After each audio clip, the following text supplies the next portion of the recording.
Hello students, আমার চ্যানেলে তোমাদেরকে স্বাগত। শুরু করছি ক্লাস 10-এর একটি ভূগোলের ক্লাস।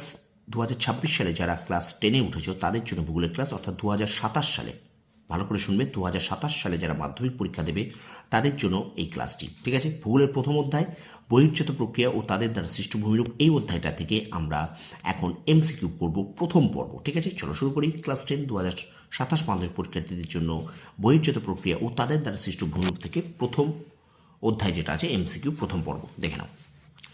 যে প্রক্রিয়ায় বিভিন্ন প্রাকৃতিক শক্তি ভূপৃষ্ঠের উপর কাজ করে ভূমিরূপের পরিবর্তন ঘটায় তাকে বলে বহির্জাত প্রক্রিয়া। 2 নম্বর প্রশ্ন, বহির্জাত প্রক্রিয়ার মূল উৎস হল সূর্য। 3 নম্বর প্রশ্ন, একটি বহির্জাত প্রক্রিয়া হল আবহবিকার। 4 নম্বর প্রশ্ন, বহির্জাত প্রক্রিয়া হল ধীর প্রক্রিয়া। পরের প্রশ্ন, প্রদত্ত যে প্রক্রিয়াটি বহির্জাত প্রক্রিয়া নয় সেটি হলো অগ্নুদ্গম, অথবা দিয়ে দেখা একটা প্রশ্ন আছে, একটি অন্তর্জাত প্রক্রিয়ার উদাহরণ হলো অগ্নুৎপাত। 6 নম্বর প্রশ্ন, যে প্রক্রিয়ায় ভূমিভাগের উচ্চতা হ্রাস ঘটে তা হলো আরোহণ, অথবা দেখো আরোহণ হলো একটি, এখানে দেখে অপশান গ উত্তর, শক্তির মাধ্যমে ভূমিভাগের উচ্চতা ধীরে ধীরে কমে যাওয়ার প্রক্রিয়া। 7 নম্বর প্রশ্ন, ক্ষয়ীভবন হলো গতিশীল প্রক্রিয়া।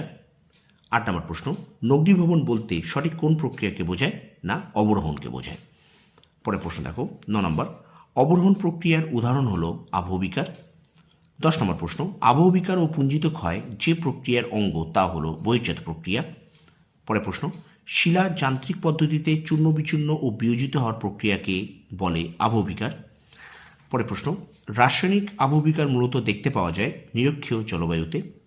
13 নম্বর প্রশ্ন, মরুভূমি ও শীত প্রধান অঞ্চলে আবহবিকারের যে প্রক্রিয়া সবচেয়ে বেশি কার্যকর হয় তা হলো যান্ত্রিক আবহবিকার। খুব ইম্পর্টেন্ট, প্রত্যেকটা প্রশ্ন কিন্তু ভীষণ ইম্পর্টেন্ট। ঠিক আছে, তারপর দেখো, অবরোহণ প্রক্রিয়ায় সৃষ্ট একটি ভূমিরূপের উদাহরণ হলো জলপ্রপাত। অথবা আরেকটা প্রশ্ন দেখো, অবরোহণ প্রক্রিয়ায় সৃষ্ট একটি ভূমিরূপের উদাহরণ হলো গিরিখাত।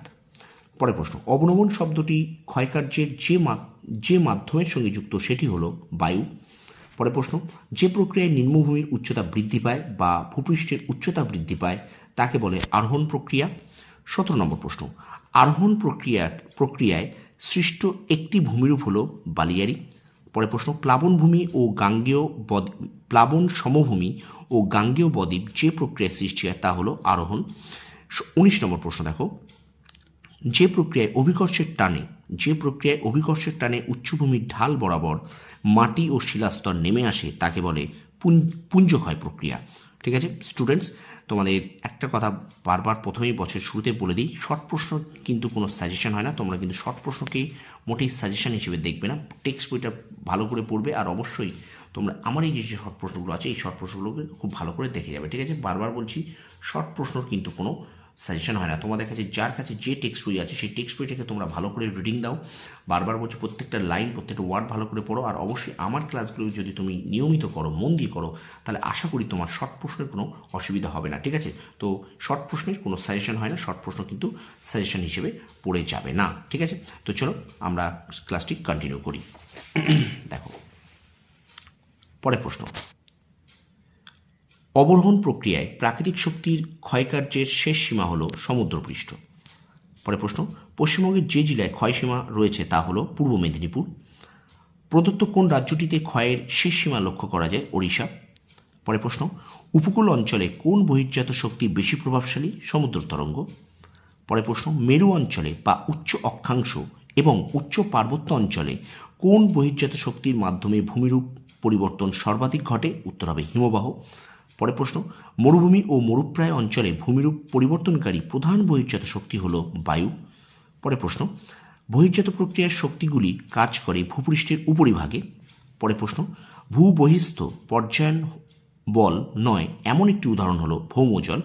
পরের প্রশ্ন, ক্ষয় ও সঞ্চয় কার্যের মাধ্যমে কোনো ভূমিরূপ যখন সাম্য অবস্থায় পৌঁছায় তখন তাকে বলে পর্যায়িত।